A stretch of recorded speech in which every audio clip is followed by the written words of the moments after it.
Hey, if you forgot, I'm I Buby and welcome to my YouTube channel. It's been so long since I posted a video, but I had a few personal problems and truthfully, I didn't have time. I'm back and I promise I will try to post more often or kind of on a weekly basis. Maybe. So yes, you noticed that today I'm speaking in English. That is because you wanted me to. From Instagram, I mean. Actually, English is a language that everyone, even my beloved Croatian followers, understand. So, for my comeback, I decided to speak about my depression. Yes, I've dealt with her for a couple of years. Despite my always happy, smiling face, I've always showed to everyone around me, to my family, to my friends. So, many people talk about depression every day. And why will I talk about it too?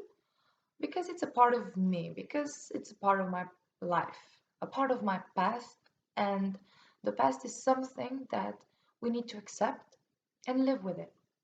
It's pointless to eat ourselves up about it because we cannot change it.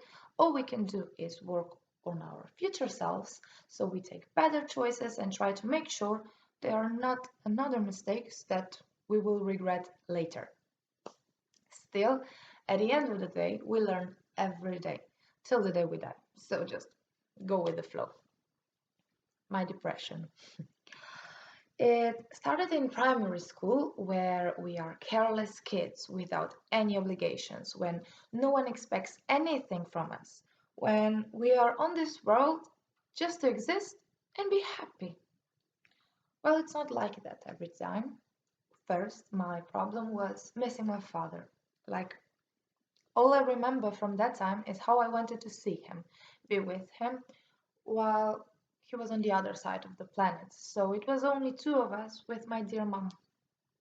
Later, I met my stepdad, with whom we never really connected in the past, basically because I had literally all kind of different habits from his.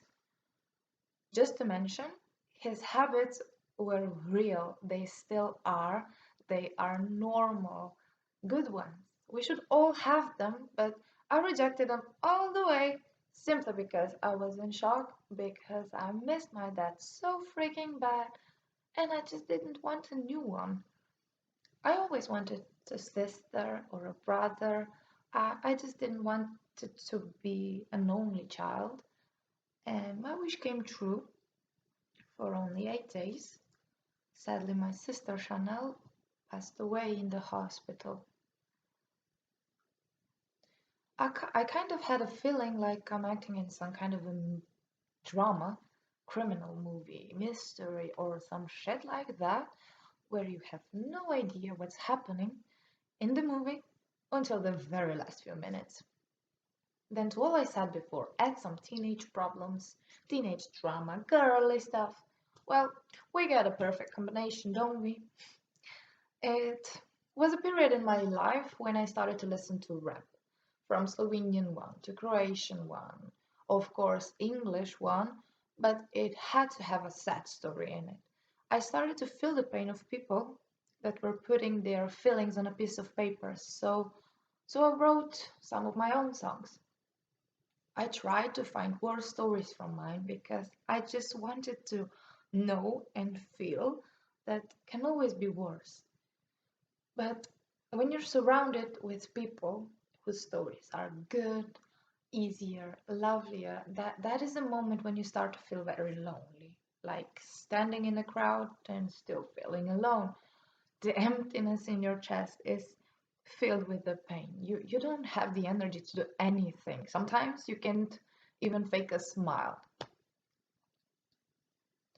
When it's the same, day by day, and we had some fights at home, a fight in a family, you get a bad score in school, we had the work you have to do. Then you look for an exit in a glass cube through which you can see everything, but you can't reach anything.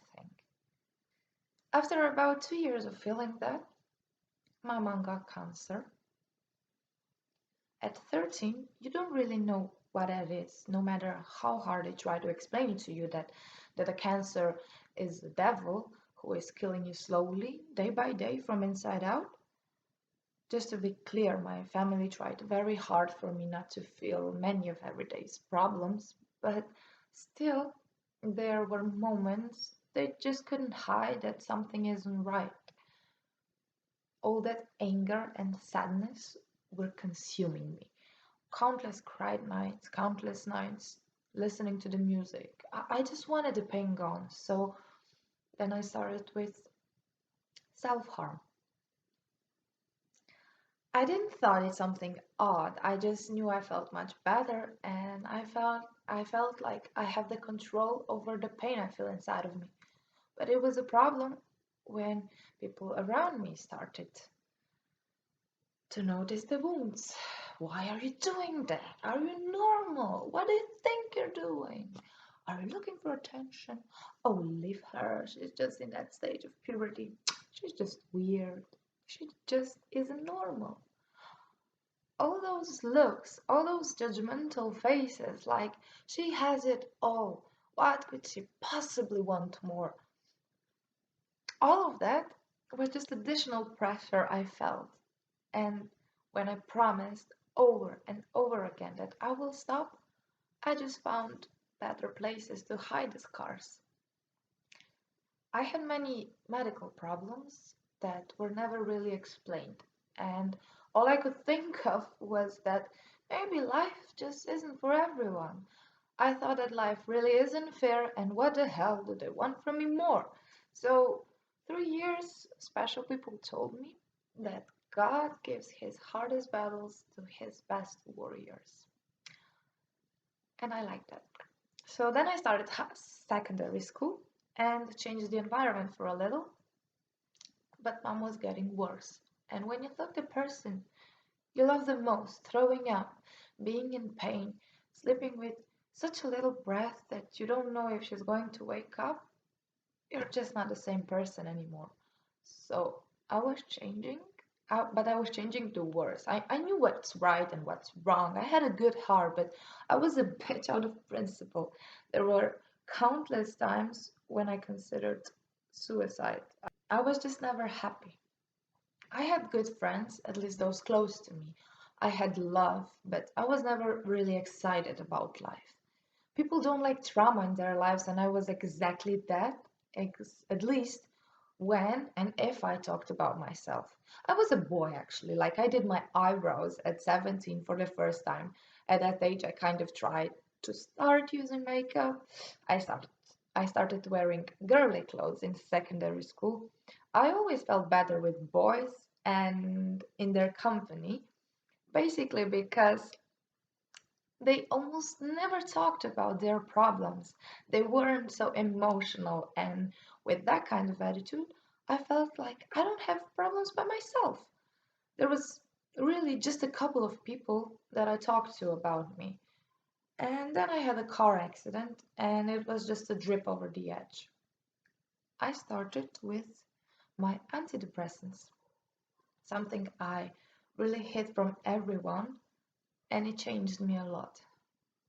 So here I have to thank to my personal doctor, who is by far an amazing person and does his job with his heart and soul.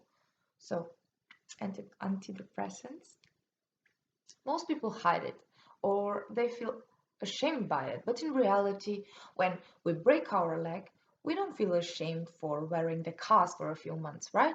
It's the same thing with this. They are a cast for our broken soul, for our mind. Because if we don't see a problem, it doesn't mean it isn't there. First 2 weeks of taking them were awful. I felt horrible and had to increase the dose. Then my life kind of got sense. I laughed more. I stopped with self-harm. Of course, I wasn't healthy, but I could function normally, and most of my medical problems just went away. It's been a year and a half now since I stopped taking them. Of course, there are ups and downs, there are bad days, sad days, lonely days.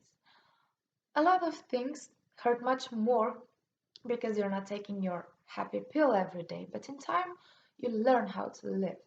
how to face everyday demons. You learn how to get over obstacles, and in time it's easier. Still, sometimes it just feels like time is only tearing wounds apart instead of healing them, but that's just life.